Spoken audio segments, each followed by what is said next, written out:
When you were a little girl or boy, did your parents tell you that you were special? Did Grandma tell you that there was no one like you in the world? Did you go to church and listen to Vicer preach about God's sparrows, and how he put so much more effort into you? Made you completely unique? This is how I grew up.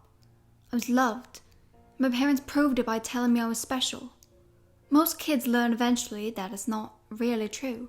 That actually you're not an individual. Polls show that we're just a statistic, lumped together with a million others. Just a pixel on a PowerPoint presentation, like everyone else in our class. You learn the laws of probability, the potential alternate realities where doubles live double lives, on double streets, with double families. That our upbringing and genetics determine who we are, not us. But I always knew that I was special. I was unique. It wasn't my love of puzzles or my freckled shoulders. My London accent was rare when we moved up north, but not unique. The toys I asked Father Christmas to bring on Christmas Eve were the same toys received by lots of other kids in my class. Nevertheless, there was no one like me. I think the earliest clear memory I have of it happening was when I was in primary school, as you might expect it. It was the day we went to the Liverpool Museum. If any of you have been on our school trip there, you'll know they show you a skeleton up close and personal. They say she was a teenager, about 15, who died in Roman times from natural causes. I know that's a lie. She was older when she died, closer to 25 than 15, and she was executed. I know, because when I looked in the glass box, I saw her. Not her skeleton. Her. I saw her face when she died, the deep scarlet gash in her neck. Heard the garbled Latin whisper that escaped her lips. She had bruises on her face and body, and a brand on her wrist. A slave girl, beaten and murdered.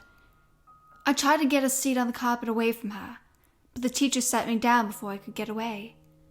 I tried to concentrate on what the museum guide was saying, but all I could hear were her rasping breaths, the gurgling when she tried to breathe, but instead sent ghostly blood spilling across her chest. I was first out of the room when we left for the gift shop. I didn't mention it to anyone at the time, so I'm fairly sure I must have realized it was only me who saw the dead before then. Someone, a parent or teacher, shot me down when I explained, repeatedly, until after a while I cottoned on that this was something no one else suffered. Something like that. I blocked a lot of things out in the intervening years. Over time, I figured out the rules. 1. The dead are tied to something. In most cases it's the bodies, sometimes the place they died. Rarely a loved one. 2. They can move a little, but usually not much, and the sounds they make are basic, demise-related, like a death rattle. 3. They usually show signs of trauma, and they appear just as they did in their last moments, but physical objects pass through them. 4. There's nothing you can do to move them. You can only move whatever they are tethered to. I remember coming home when I was 14 and seeing my grandfather writhe on the floor. He had died a week earlier, and my mother had dutifully carried his ashes home that day, placing them on the mantelpiece. The hospital told my parents he died naturally in his sleep.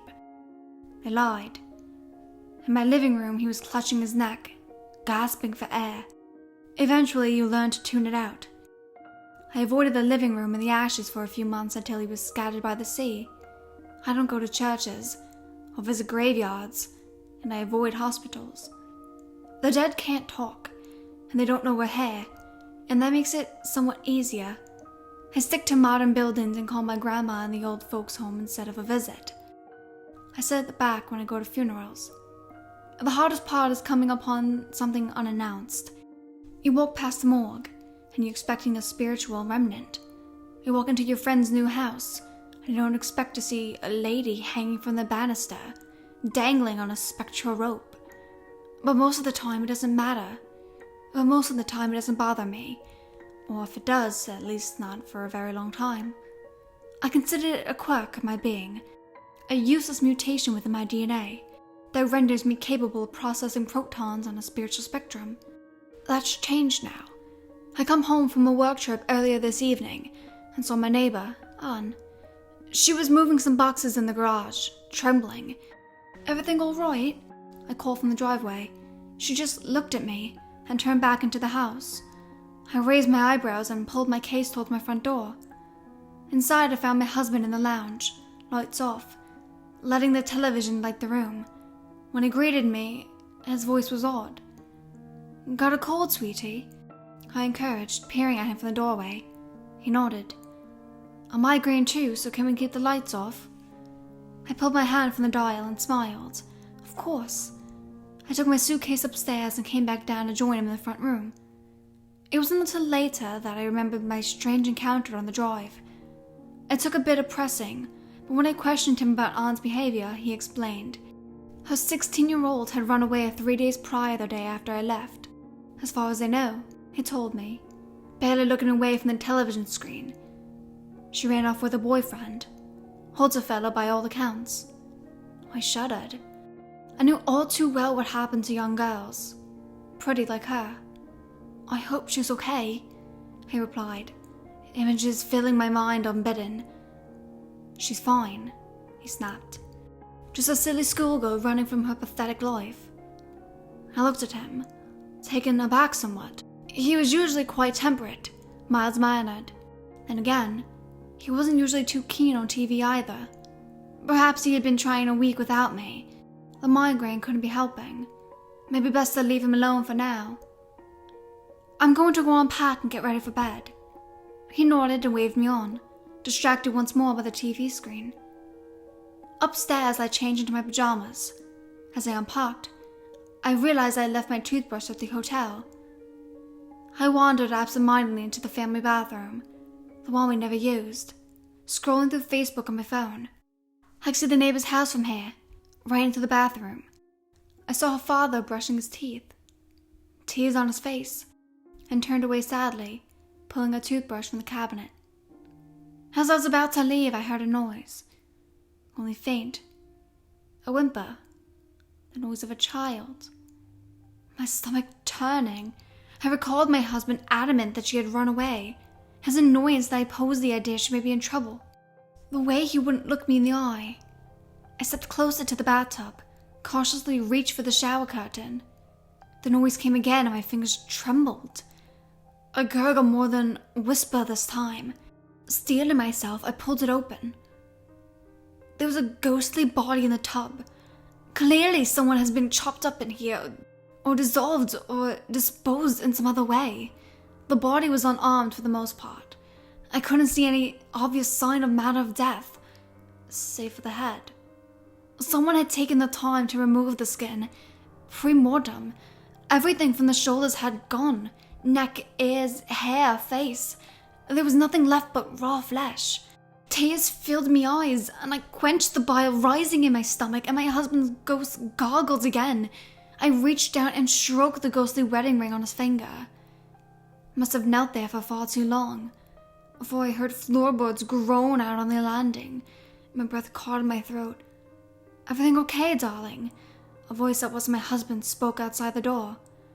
"Fine," I called. My voice sounded alien, too high, too jumpy.